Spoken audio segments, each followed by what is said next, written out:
Good morning. Thank you, Danny. As you were saying, this panel will discuss the threats that exist for sacred biocultural sites and the actions that can be taken to protect it. Mindahi is not he's in Paris, so he won't be able to join us. But what he wanted to share with everyone is that these biocultural sites are really important to keep the balance in this planet. They are not only important for these communities, but they are also important as energetic points in the world, and that's why we need to take care of them. So thank you.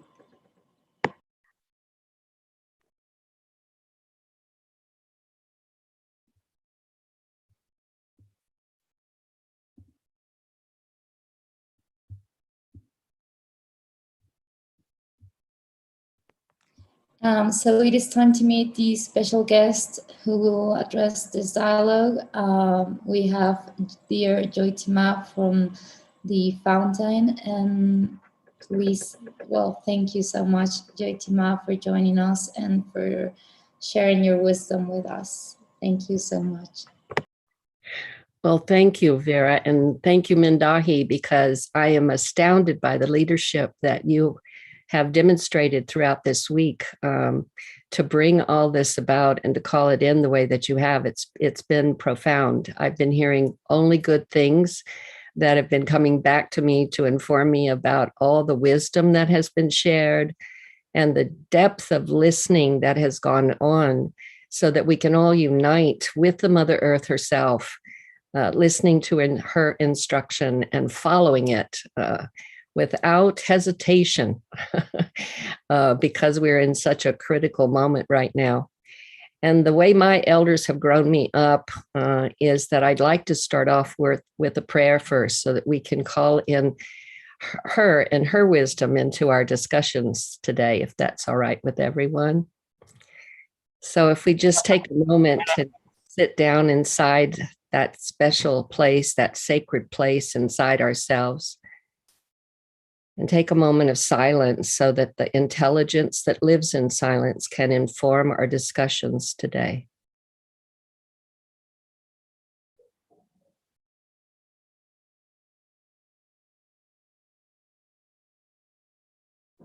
Good morning, Mother, Father God. This is Jyoti. I'm sitting here offering this prayer on the sacred territory of the Pomo and the Coastal Miwok people. I'm giving thanks to the morning star, for she announced this day was coming, and to the Father Sun who brought the light into it so that we could stand up inside of it and open fully to your presence.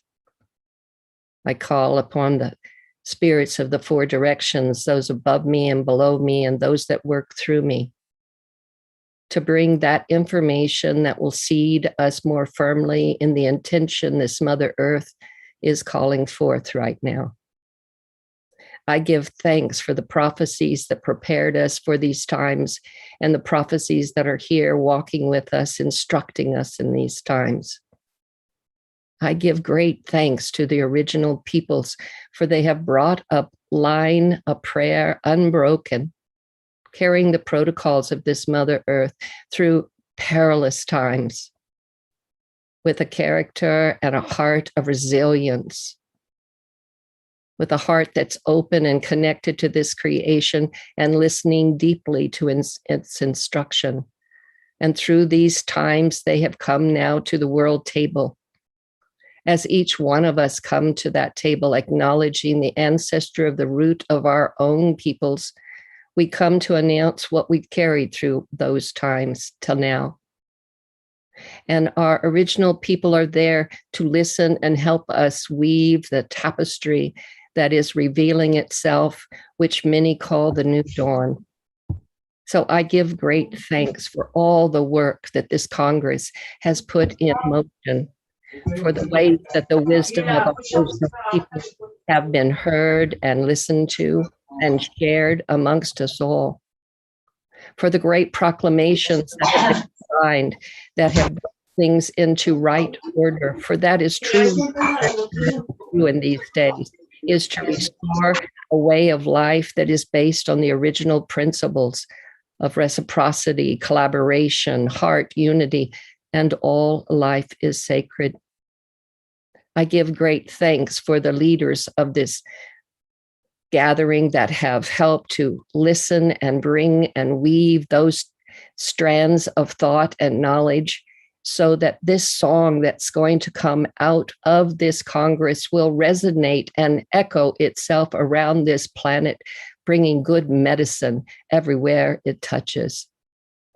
I pray to you, Creator, have the leaders of different nations around this country visit them with a dream so that they might wake up to themselves and understand this moment of choice that we are truly in, a moment of choice like no other.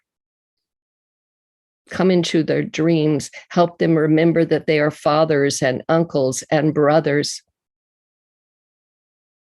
sisters and mothers. Help them remember that they have children standing behind them and generations standing behind them that are poised for them to awake and make right choice. This is my prayer. This week has gathered upon itself a great strength, and I can feel the power of it, the heart of it pulsating and moving. Might it create in the wind the compassion necessary to soothe those that are afraid and confused and lost. Might it wake them in this moment of peace they might find in themselves, so we can all see each other again with respect and regard for our diversity. Thank you. Thank you, Mother, for bringing us this far. We are listening. Guide our steps, help us move through and with the unification of all, so that this creation and its diversity can blossom once again, bringing the abundance of life that this Mother Earth holds. And I give great thanks to that first grandmother of them all that dreamed this dream and is still dreaming it today. May we take a moment and kneel by her, offering up our love, our voices, our allegiance to a life well lived.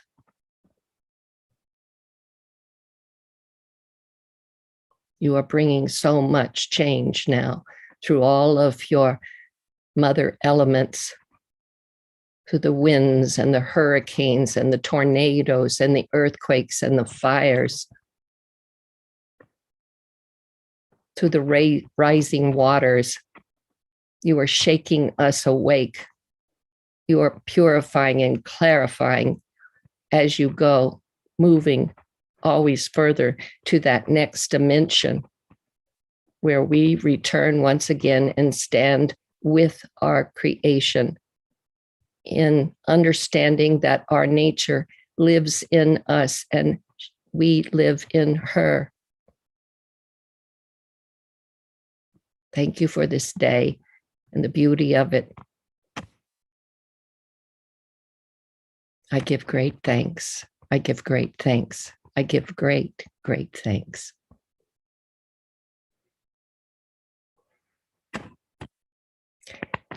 So I just want to say good morning.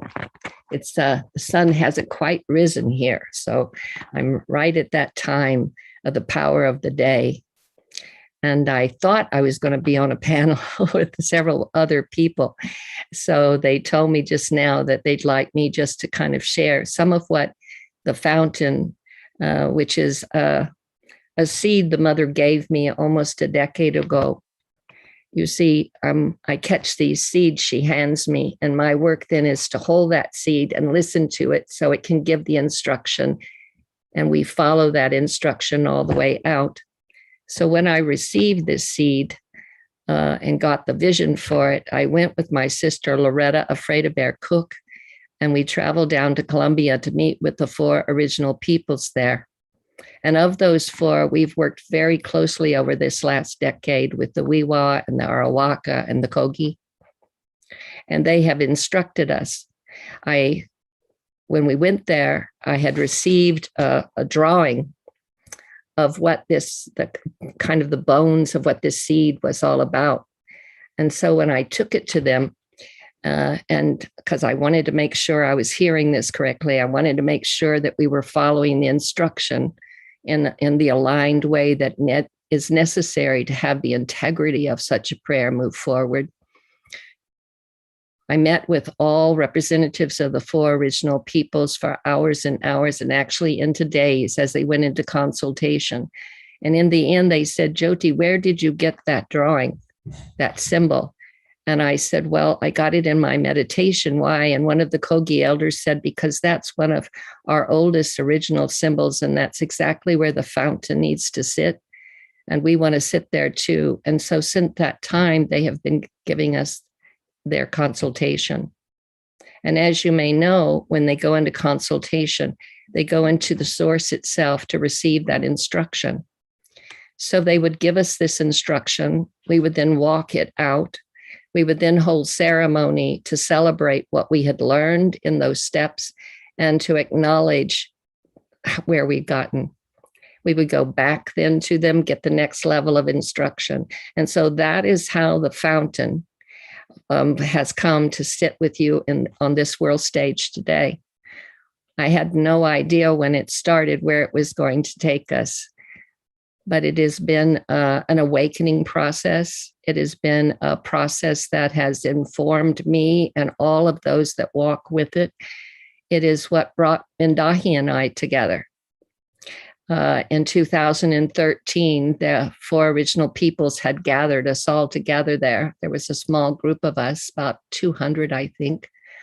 And they shared with us the prophecy of the time. They said that the ending would fall into the beginning in 2026. This was in 2013. That there would be 13 years of great cleansing that would go on. And that as this ending fell, we must watch the ending to stay informed, but we must stay focused on that which was breaking through. And that which was breaking through was going to be carried on the original principles, a way of life that honors those original principles once again. And so as the pandemic has happened, it has actually stopped the world as it was. And it has helped in the cleansing, I believe. And it is beginning to bring down the ending.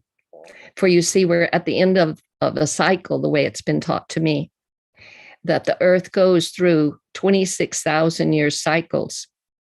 And so when I was in India studying with an elder there, an amazing, amazing sage, I was going on my own pilgrimage, and there were these sacred temples that I would go into, and I would see this clock on the wall. And from 12 to 1 would be 2,500 years, and from 1 to 2 would be another 2,500 years. And so it would go all the way around the clock for 26,000 years. And the very last little sliver of that 26,000 years in India is called the Kali Yuga. And that is the ending time. That is the end of a cycle. And so what it made me realize is that we're in the ending time. We mustn't necessarily judge it or start to blame or guilt it, because it's the ending time. It's falling down on itself so that it can re-emerge and open the next 26,000 year cycle. And so that's the moment we're in right now, a prophetic time, as all of you know. And the direction that's been given to us in these last days is, she said, you must make a 3-pronged arrow. And that 3-pronged arrow is rescind the papal bulls, stop ecocide, and restore the original caretakers to their sacred territories. That's the 3-pronged arrow, that would pierce things and move us through the keyhole, if you will, into this next dimension of time and understanding, opening to the new dawn, as my elders in Australia say. And so I'm just applauding what I've just found out yesterday, that this amazing motion, this proclamation, this renunciation of the doctrine of discovery to rediscover care for Mother Earth was put out in such a profound and strong way. Surely it is causing an echo that's going to vibrate and move itself throughout this planet, touching all nations and all peoples, because this is where the bad seed got planted. This is the place when we started to lose ourselves, when we started to cut ourselves off from nature and get lost, separated from one another, losing heart. And when we do that, when we lose that place, we cut ourselves from the source of loving too. And that loving source is truly the nature of all of us. And it's what resides throughout this whole creation, at least in my experience. So I am humbled to be sitting with you today on this day. I am filled up as a grandma to be sitting with such esteemed, awakened people from all nations, that you could come together in the ways that you have to help us, guide us, bring us back to that restored state of mind and way of life that cultivates life with kindness. I want to give great thanks too for, because of that work, in, I guess it was 2019, I was invited as a delegate to come into Flourishing Diversity Summit. And I was asked to help curate the second of 3 days. And that day was to honor the mother and her waters. And so it was on the third morning. And we just got the news that more fires had been set in the Amazon, and that 2.5 tons of radioactive waters from Fukushima had been poured in the oceans. And I'm told that amount is poured almost daily now. And what I must share with you and witness is that there was this like Mother Earth herself threw this bolt of lightning down into us.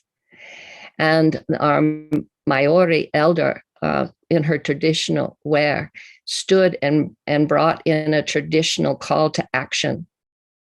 And the mandate that we received during that moment, the mandate was to declare your sovereignty and to restore, she said, restore my original caretakers to my sacred territories. This was the mandate.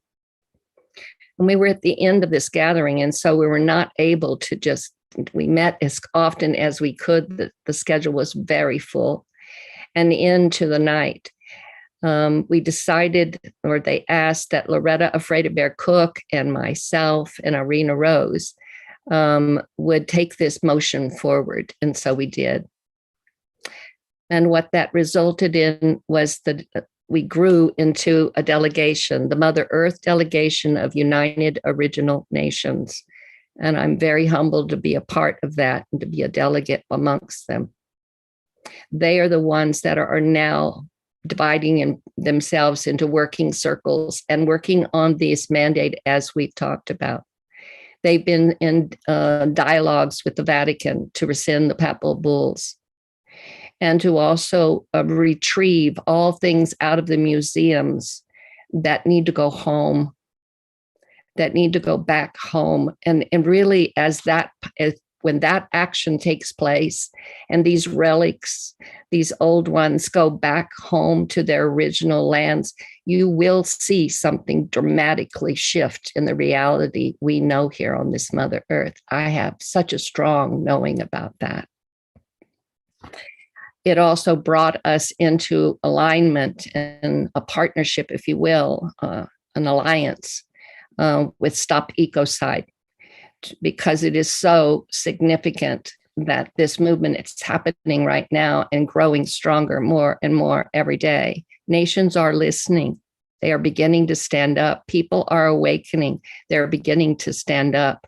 They're beginning to see that to hurt Mother Earth, as this new law will be written, will be a criminal act against humanity itself, that we must come to the reckoning of this time. We must come to an understanding of this time, of what's necessary. And our original people have been telling us for years and generations and generations.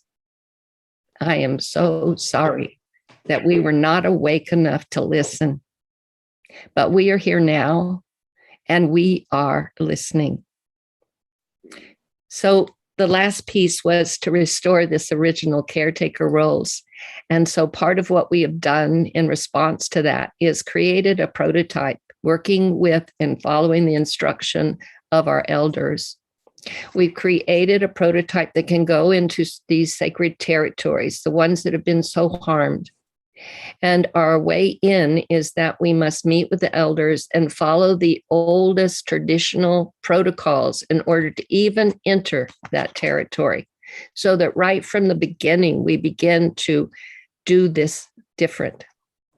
And listening to those original people there, the caretakers of this territory, we will follow that guidance then, so that they can start to hold the ceremonies that reawaken, reactivate, and restore that sacred territory. We will also, through these years, we have cultivated relationships with organizations and movements and individuals and philanthropists that are also listening. And they have received instruction and bring to the table regenerative models that can move in and help and assist the original people to restore the natural ecology of that land. Because the way the elders have shared with me, we don't talk about it just like land, for it's what's below the land and above the land that truly is the housing of the spirit of that land. And we must listen then to that. So in this second circle around the sacred territory is where our regenerative partners and those that we've built deep alliances with would come and bring in the restoration of the ecology of that land. And through that, we would also be able to generate, ways that our original people can care for themselves and their children and their families, and create good healthcare once again that can bring the education that they want and can maintain and protect their original language. Because as one of my elders say, when you lose your language, she said, then you lose your land.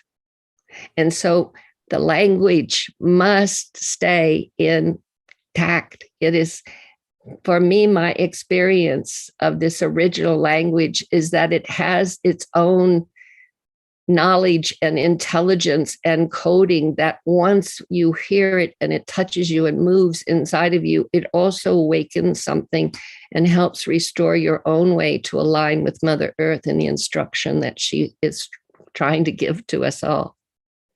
So this is since the pandemic started. It's been quite amazing to watch everything almost start popping. And I'm on the phone on normally up to 12 hours a day, sometimes 6 days a week, with meetings from people all over this planet that are wanting to come together in a collaboration to help the motion of this prayer go forward. And in the last couple of months, what I have come to understand and hear in my own times of speaking with Spirit is that we're moving now out of this collaborative cultivation period of time and into a full convergence.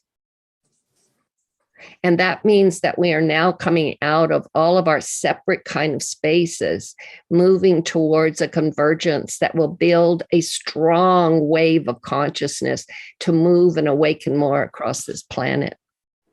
And I believe that what I'm witnessing and what you guys have all done this last week is what has happened. I can feel it over here in California.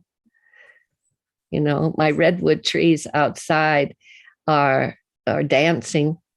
My birds are singing, and the fires are quieting. So it is an amazing moment. And it is a moment to witness and to participate in with all the force of our hearts that we can galvanize. So that's kind of what brings me here. That's what the Fountains work is about right now. It's a community. I've lived and walked this way with a community for over 35 years, following this instruction. We have 160-acre land up on the Sierra foothills of California. And that's where we originally started our works. And up our 14-mile logger road would come our elders to help teach us and inform us. For in 1998, the mother came and she gave us a basket. She said, I'm going to give you one of my most treasured baskets. And in that basket, I'm going to put some of my most precious jewels. Those jewels represent lines of prayer that go back to the original time. Do not mix them. Do not change them. Protect them and walk them through the doorway of the millennia and hand them back to me. I have something we're going to do. And so it was up my 14-mile logger road that these elders would come to find us and initiate us in each of these lines of prayer that go back to those original times. And what we came to understand was that each of these lines followed their own protocols, and each of those protocols only brought us closer in the memory and the remembering of a way of life that was based on those original principles. And so that's what started to wake us and help us stand in a way where we could hear again, and where we could get the courage to follow the unknown. And that has only deepened the roots into this prayer for our Mother Earth. And so, again, I'm humbled to have been able to share just a little bit with you this morning. And maybe, Vera, there's other things that you might want to ask me, or if I haven't touched on the things that I should have. Thank you, Joni Ma. No, this is perfect, because we're actually going to go right into the question segment of this. Okay. So it's perfect timing. Thank you so much. Since it's only you, each question we put 5 minutes, but you can take all the time that you need. We have no problem. The first question that we have for you today is, how is a biocultural site named? That would be a question I would say my elders should answer, not me. So I'm going to first start off that way. The site itself gives its name, and the original people are the ones that hear that. As I have I'm 73 years old now. And so I've been walking through most of my adult life in these ways, learning. I'm still learning. I'll still be learning when I go home, because I've learned such a regard and a respect for the instruction of our original people.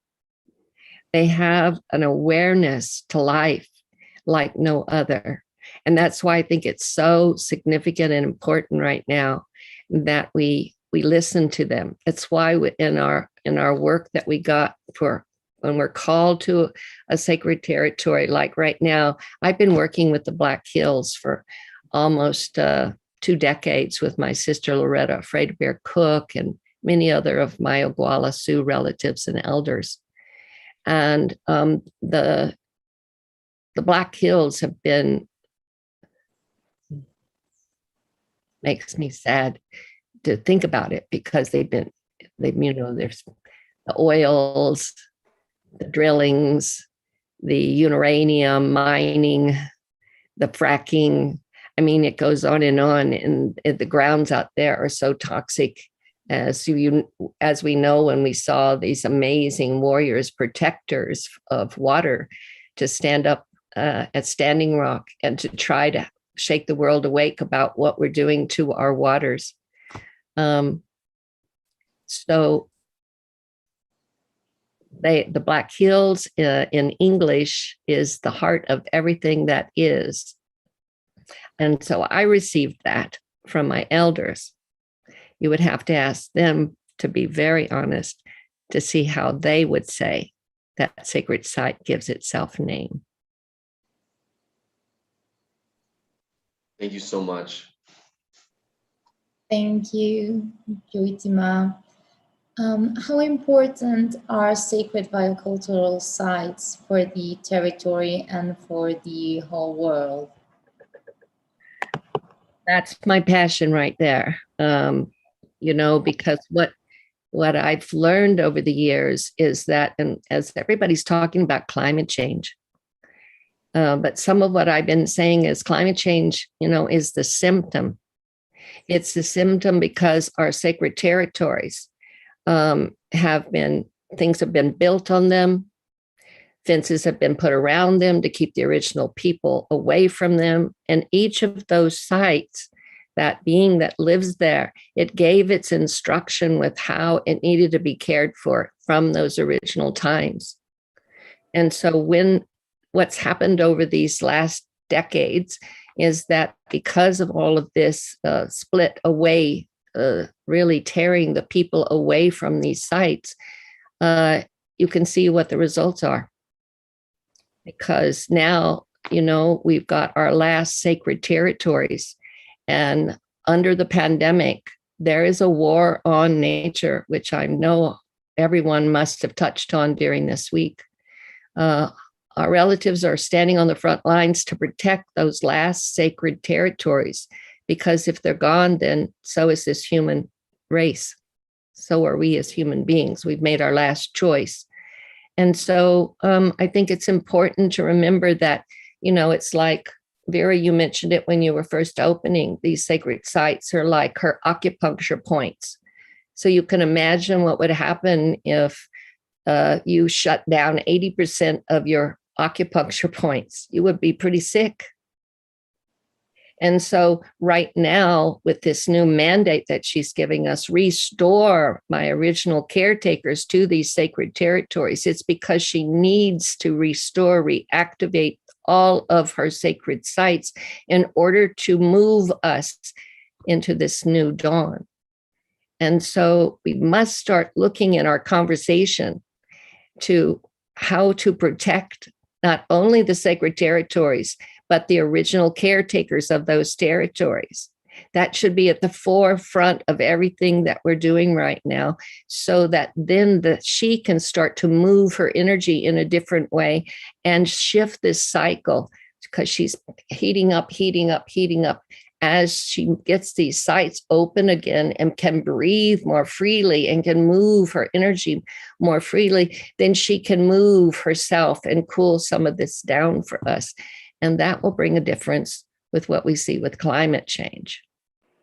I know that all the efforts that are being made with climate change to reverse what we have already done by polluting our airs and our waters and our soils the way that we have, that's always good in its intention as well. But I think if we put that intention with the understanding to protect our sacred territories and return those original caretakers there, then you will see something shift, I believe. That's so beautifully answered. And I think that segues so well into the next question. How are bioculture sites cared for and protected? I think I've been sharing that already. I think it's our original caretakers of those territories know what is needed. We need to get all of our resources galvanized behind them. We need to listen to them. I see these little short videos so much that are starting to move and move us and awaken others. And I hear our indigenous people there on those front lines, giving their lives to protect the lungs of this earth and the Amazon, for example, and for helping people understand, as they say, this voice, we're not just doing this for us, we're doing this for all of human beings. There's a selfless act of courage in motion right now. I hope we will watch more carefully and listen and fuel the resources behind them so that they can take care of this Mother Nature, because if we care for her, then we are cared for. You know, everything's been turned upside down, I say. And the motion that we're in right now is to turn it right side up and back and restore it back to its natural state. And if we in doing that, we need to start having to look at the earth. If the earth mirrors for us how we are. So what we see happening right now across the planet, we see the same storms are going on in us, in our physicality, through our illnesses, through the diseases that are coming towards us, through the breakdown in society, in culture, and in a way of life that does not longer serve anyone, and lost its way and actually became an implement of destruction. So we got to get honest. You know, what I'm shown right now is we're in this huge moment of truth, and that truth is right in our face. And that truth is about our truth of ourself, the truth of our family lines, the truth of our culture, the truth of our world. What I'm instructed to say is that we must look at that truth as it faces us and not try to find a way to negotiate with it or manipulate it or go around it or even through it. What we must do is feel the truth. Let it fall all the way down into us and let us feel that truth, because I'm told that when we can truly do that, then that truth will push us into an awareness. You know, Rita Blumenstein, who's a Yupik elder that just passed last month, beautiful, beautiful soul. And I was so humbled and privileged to walk with her for so many years. She was talking about a time that her people would tell the story that in the original days there were white birds, and things started to shift and change and they turned black, and that we were coming out of a time as a people, as a human being, that we had been living on these, learning how to be the study of our animal, our way of preserving life in this body form, that survival, understanding, and wisdom that comes with that. But that there would come a time when we were getting ready to move fully into our hearts and start our ascension process as human beings. And that when that moment took place, that the birds would start to turn white again. And actually, that's what's already happening.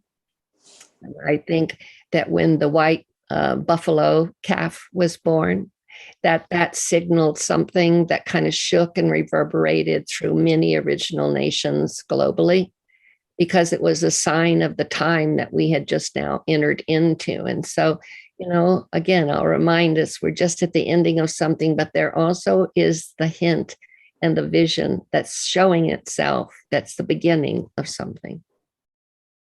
So, yes.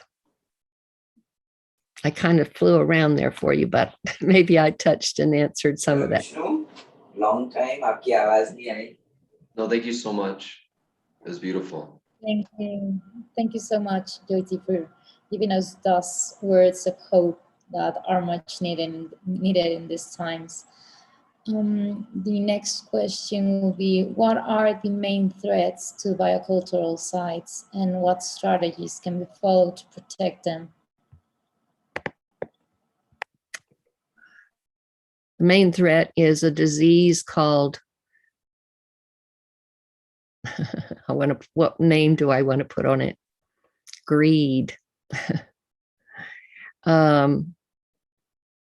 it's a disease.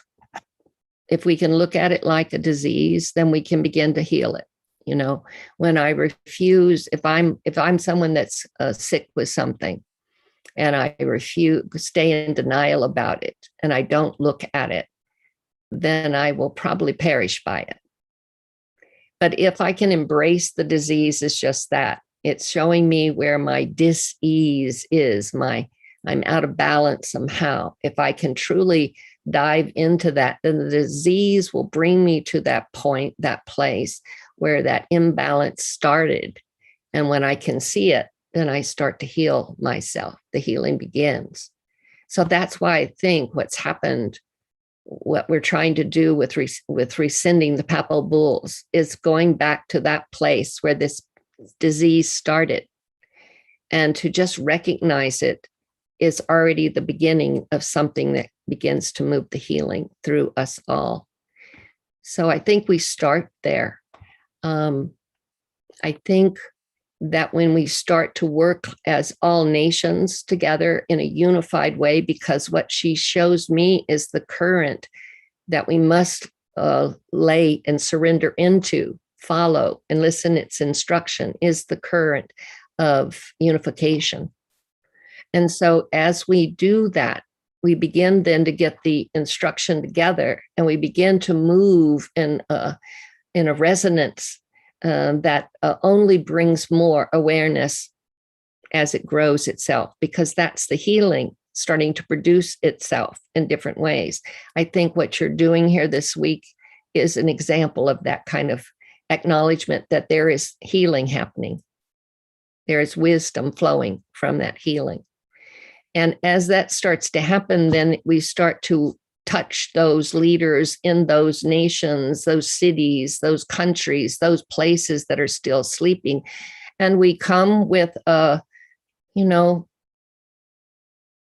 when we stand fully in our authenticated selves, there's a power that lives there. It's not a power that is about being powerful over. It's not a power that defines, I have the right reality and I'll show you how it all needs to look like mine. It is a power that recognizes diversity and understands that our diversity is a significant strength. And so when all of that comes together in that process, then you start to see some of the proclamations move out and be received. And now, because this motion that you guys have just put in motion, this proclamation that's going out across the world, it's also going out with the movement with Stop Ecocide and some of what that's bringing about. It's also going out with an understanding and awareness that we cannot allow in this moment for those last remaining ecosystems that are diverse and based on culture. We cannot let them be invaded. We cannot let them be drilled into. We cannot let anyone take away from those spaces. We must protect them for the life of this planet and all that is on it. Now, I know Mother Earth has been through, I'm told, 5 extinctions. This is her 6th one. So I kind of think she knows how this process happens. So she knows what she needs. So if we listen and align with her and get that instruction and walk that instruction out, then she will help us know how to best protect, restore, and reactivate all her sacred territories. That I'm very sure of. I feel it in every cell of my body. And that will take a lot of courage, but it will take a lot of humility. And as she shows it to me, the practice that we must be in right now is to stay fully in the present moment. For if we can stay right there and receive what she brings to that present moment, embrace it, walk it out, then she'll take us to the next moment. If we get in our heads and try to run ahead and get ahead of our medicine, as my elders would say, get ahead of that instruction, then our egos get involved and we begin to, even unconsciously, not meaning even, but we start to manipulate the process and and we take it away from the power of the line she was giving us to follow. And so stay in the present moment. If we look back, we can bring regret and anger and rage and things undone and not done into the present moment. So she says, keep yourself fully in the present moment. Receive what I send you, walk it out. She has the plan, no doubt.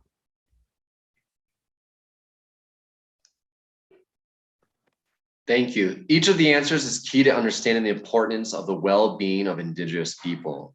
Therefore, I invite each of the speakers to make their comments on the subject.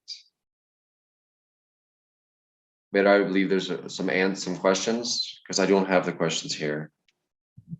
No, there will be the final comments for this discussion, and we only have Joitima, so. Okay, all right, perfect. Well, maybe y'all have some comments. Vera, Oh, yeah. how do you feel about the sacred territories?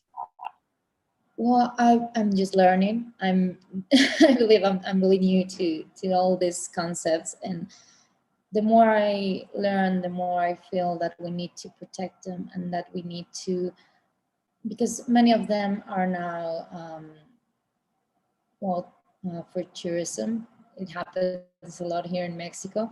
In Quintana Roo, we have so many really important sites, sacred sites, pyramids, cenotes, and they are just now used for tourism. So we need to take them back and respect them for for what they are, because for us they might just be ancient structures, but for so many people they are part of them. And the more we use them in not the way that they were supposed to be used, the more I feel that we separate these people from their from what they are, their true essence. And also for us, it is important to recognize them for what they are, because we are not used to see them, because, I mean, we were colonized. And if we recognize those sites for what they are, then we will be decolonized in ourselves. So, and that's something that we need to do right now. We in Mexico, we are not very proud of our ancient roots and our ancestors. We are more proud of being Spanish, from Spanish inheritance, and we need to ground ourselves and to actually recognize that we have not or anything, but we are also, I'm sorry, I have unstable connection, so I will remove my video. Yeah, we need to go back and to ground ourselves and to learn who we are in order to be able to also cherish these sites and make them part of us. Also, something that you said, and this really make me think, to stay in the present moment. That's something that we're not used to. And just by thinking about the future and what we want to do, and that, I believe, is the root of greed. Because we're always thinking about what we're going to be instead of just enjoying what we already have. So yeah, that one really, that just made me think. If we keep thinking about the future and how we're going to evolve, we can't see what's already here. And even just like you said, recognizing greed as the main illness that we're suffering right now. Not only because we're destroying the earth, but also because we are destroying the future of everyone. And we are bringing to extinction almost 1 million species. And that's just something that, I mean, it's such a shame, but a shame in the most strict root of the word. And I mean, it's something that I just can't wrap my head around, and I just don't want to live like that. You said that we need to live a good life, and I don't think that if that is the things that we are going to live in this world as a species. That's something that I just can't live with. We are living through poverty, hunger, and many other illnesses, and it's all going back to greed. So we need to change that. And by being more spiritual and by actually seeing that side of us, maybe we can have a chance moving forward. But if we don't do that, then we won't be able to actually do it. Because just like you said, this spirituality bring us into just being present, just being alive. If we're alive, we can see everything. So yeah, I mean, I'm not sure if I was able to explain myself, but I hope I was. You explained yourself in such a beautiful way. And, you know, a few months ago, and I were with a circle of elders down in Mexico, and we weren't allowed to go into these sacred territories in their own traditional dress. They couldn't bring any of their instruments to pray. There was no wish in anyone that was part of this delegation that wanted to disturb anything. We just wanted to go and pray and honor this sacred site, this sacred territory.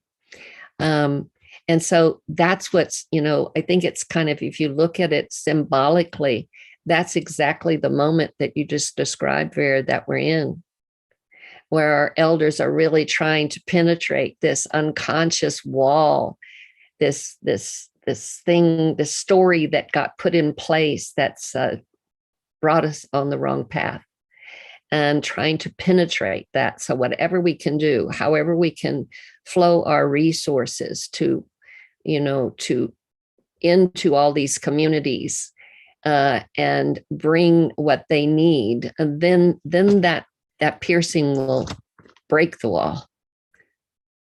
You know, that's my prayer, that the three-pronged arrow that I spoke about can really pierce that wall.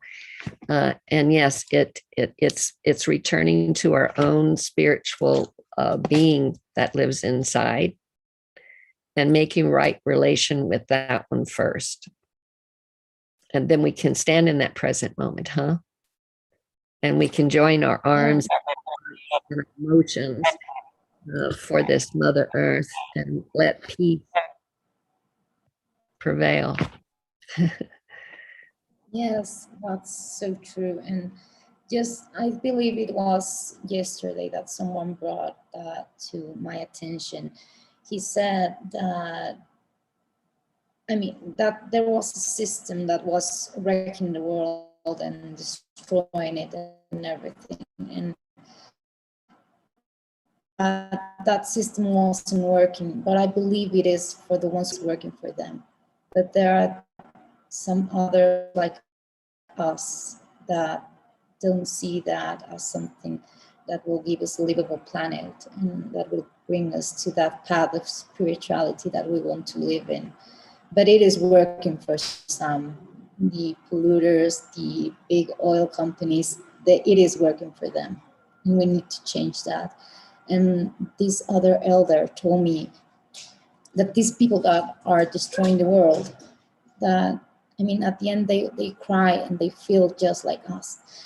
And I'm not so sure about that. But I guess we can try to appeal to them, to their humanity, because, I mean, at the end, we're all together in this, and no one will be safe if we continue this crisis and we let it go even deeper. And I mean, just for all living beings in this planet, we need to fight, because we keep speaking about human beings, but there are millions of other species sharing this planet with us, and we need to level ourselves with them, because every single life is important. And sometimes we speak as if ours was the only one who was at risk if we keep going forward. No, there are many species that are at risk. And, I mean, we've taken this too far. We need to go back some other elders said we need to go back to basic, what we need to live, and just take from the earth what is needed and give, be thankful for that, because we don't really show gratitude to the earth for everything that it gives us. I know how my food gets to my plate. I try to be real conscious about that, but many people don't. And that's why we have so much waste and why we tend to use these really plastic and synthetic fabrics, and we need to change that. Oh, sorry, this is a gift from Mindahi. It's for good luck and for protection. It's a seed, and I just always have it here. But yeah, I think that we need to ground ourselves and to actually know the earth that we're living in and the many wonders that it has. Thank you. That's it. Thank you. I'm sorry. I think I took too long. No, not at all. You know what I just want to, and then we probably need to close, huh? But what I just wanted to say is that you just said it all right there. And the gift that's in your hand, we all have that gift that's been given to us. And if we get conscious about the gift, then it starts to operate very different in our lives, huh? And we find ourselves, we come back to ourselves again, because, you know, consciousness is moving and growing and ever changing this world, this reality we live in. And so consciousness is not personal. Consciousness, you can't make and shake and make somebody wake up. You can't make them become conscious. So what we can do, though, is we can turn and we can work on ourselves to really find all those places where I'm unconscious. I want to know all of those places. When I'm unconscious, I hurt things. When I don't know, I do. So if I get conscious, then if I fall asleep, because I'm in my human form, so I can go in and out of my consciousness. So if I go unconscious, I can have my community has grown ourselves this way that someone will say, Jyoti, wake up, you're sleeping again. Oh dear, what did I do? Let me make sure I correct myself. Huh? So I'm gentle with myself as well. I apply that loving kindness to myself first, because if I do that, then I'll turn around and I'll share it in the world at large. So I can have more tolerance and patience as consciousness wakes itself in the different levels, the different people, in the different ways that it wakens all of us. So we're in a big moment right now when enough of us are waking up that consciousness then is contagious, and it starts to spread itself and wake more people up. So that gave me more tolerance for those that were still sleeping and in my face at times, you know, because it happens, right? It happens to all of us. But again, Vera, I just want to thank you, Amindahi, for all that you've done to stir so much in these days. And I'm sure there are many seeds that are going to go with the winds and plant themselves around this planet. Mother Earth is smiling. And these are the kind of moments that she needs more and more of, so that she can have the strength to continue this process of bringing the new dawn. Huh? So thank you. And thank you, Mindahi. Thank you myself. And thank you, Joitima. I think we have a few questions from the audience. Yeah, thank you so much. So Vanessa and Meda will be asking you this question. Thank you so much. Thank you so much, Ms. Vera. Thank you so much, Ms. Jyoti, for that amazing presentation. Really, your answers towards what exactly is happening to Mother Earth have touched me at personal level. And I really do feel that we need to have so many conversations like this, and that many young people are inspired to take care of Mother Earth. Well, I'll go straight away to the question. How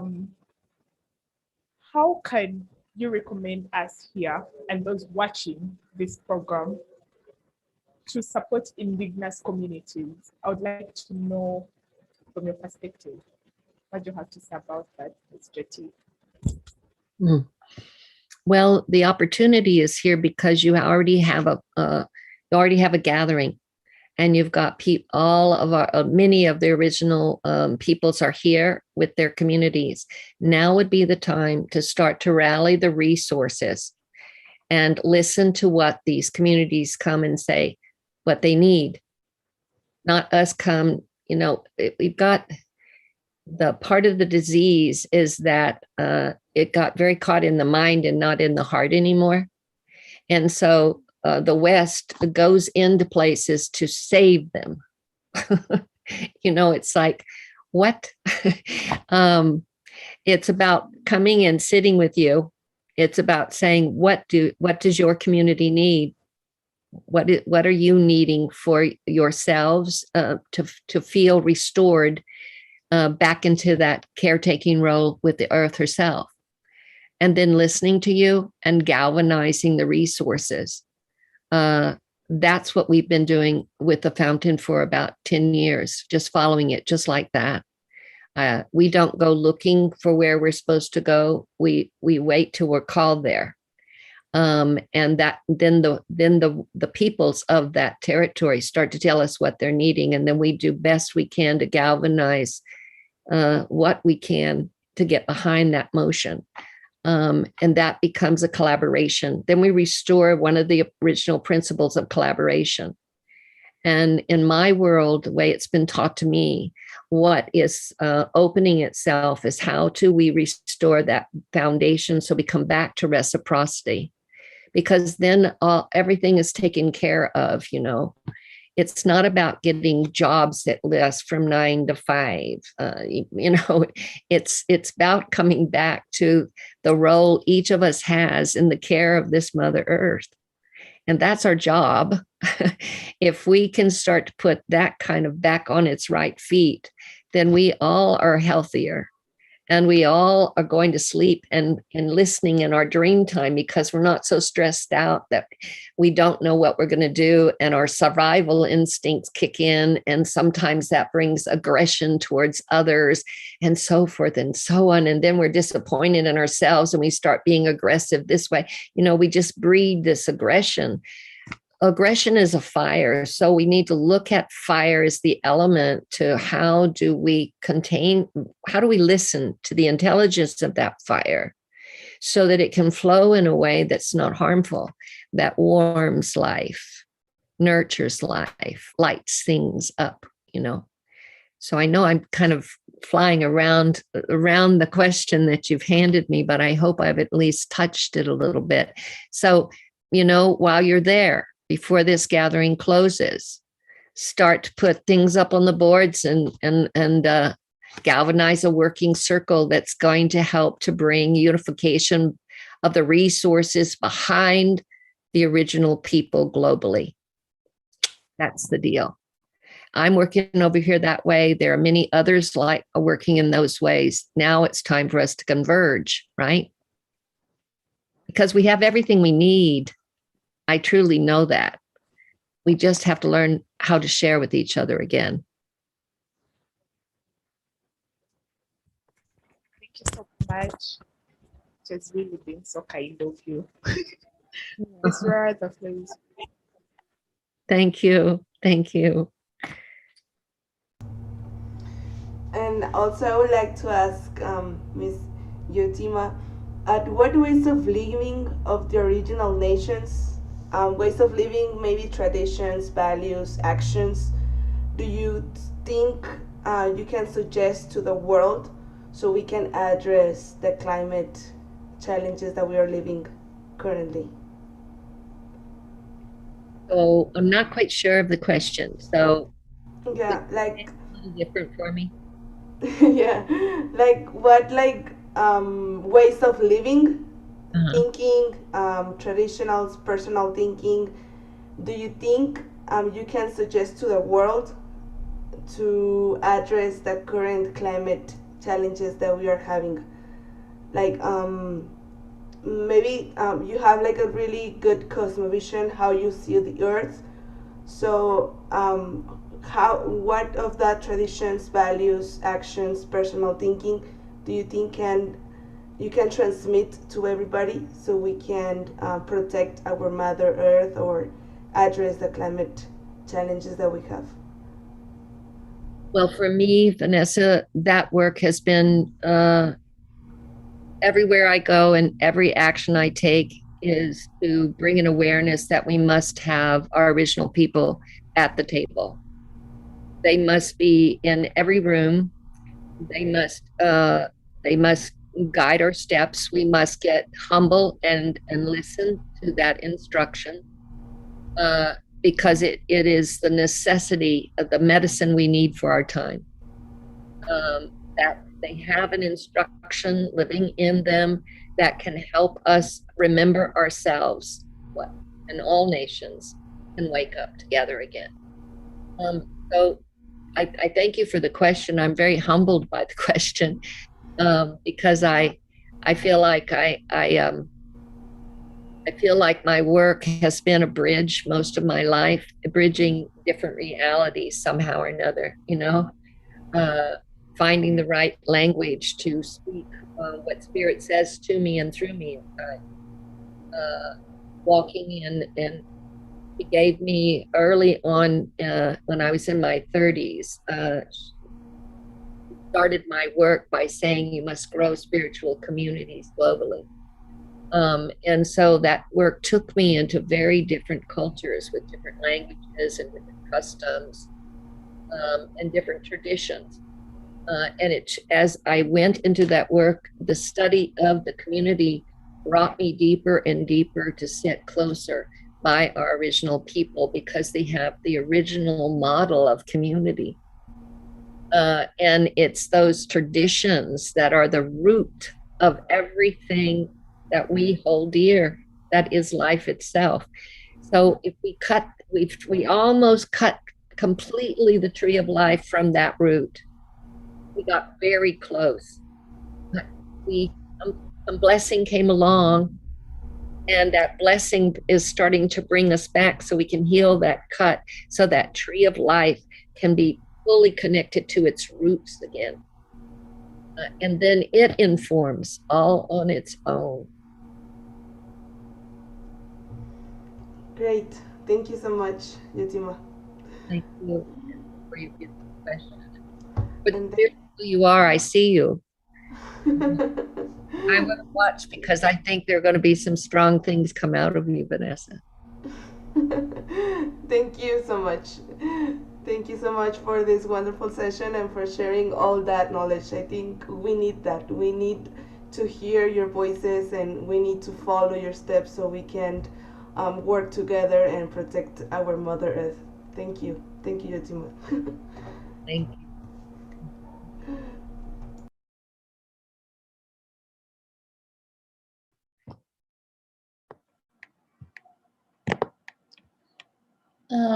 Thank you so much again, Yotima, for your participation in this panel. I will now give the floor to Danny so he can explain a bit more about a POP movement initiative. Thank you, Danny. Well, thank you, Vera. The POP movement has partnered with PicStory, a new social media platform for a climate initiative campaign titled Right for Change, to bring about a change in the climate debate as we approach COP26. Our vision is to reach 1.8 billion youth around the world and to collect 1 million climate change stories from 195 countries over the course of 45 days, beginning September 15th, 2021. The stories, which will explore the science, the nuances, the misinformation, the opportunities, the personal experiences, and much, much more, will be presented at COP26 in Glasgow on November 1st, 2021.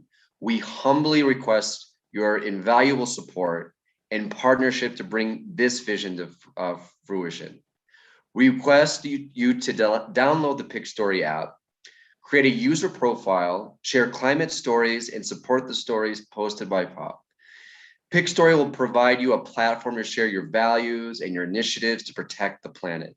The application will enable you to share your own climate story, showcase your personal experience and actions, and to motivate others to take action for the planet.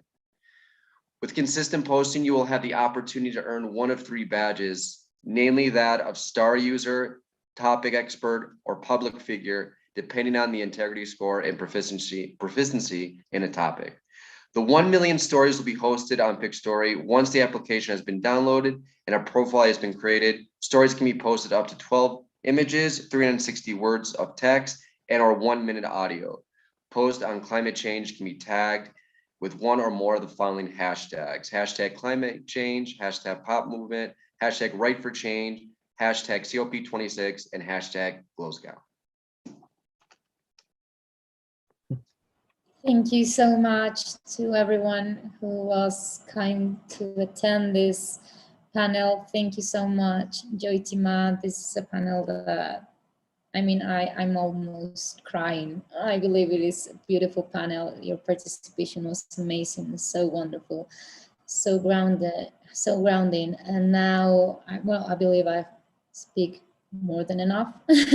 So please, Dr. Ash Pachauri, if you can help us with a few closing words.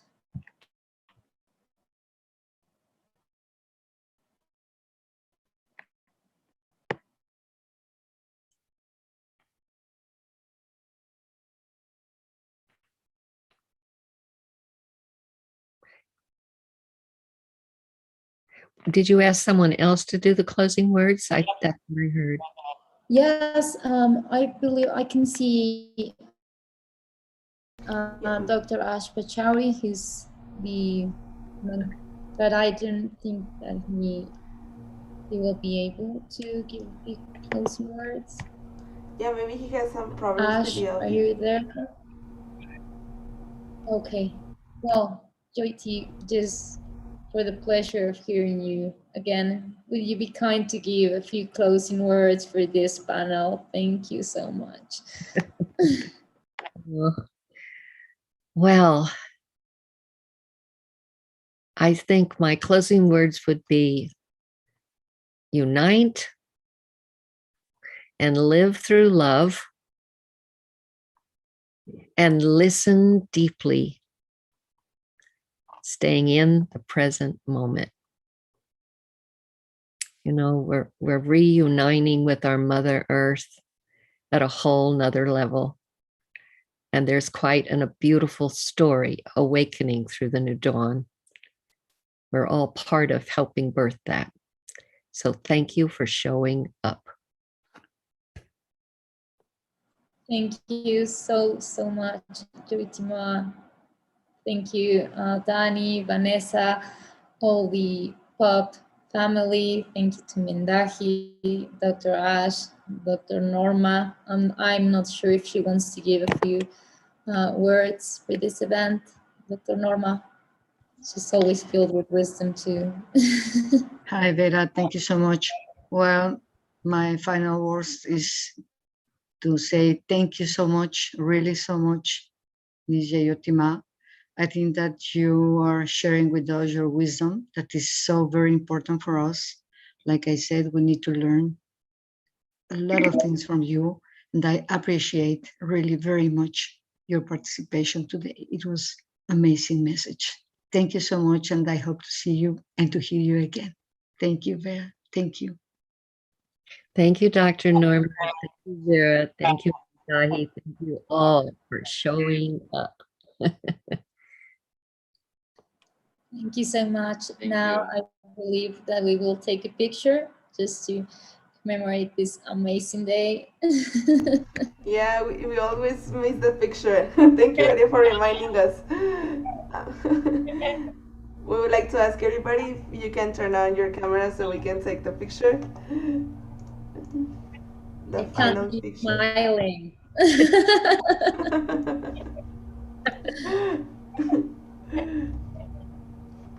Thank you. We will share this picture. Thank you, everybody. Thank you. Thank you so Have a much. really nice day.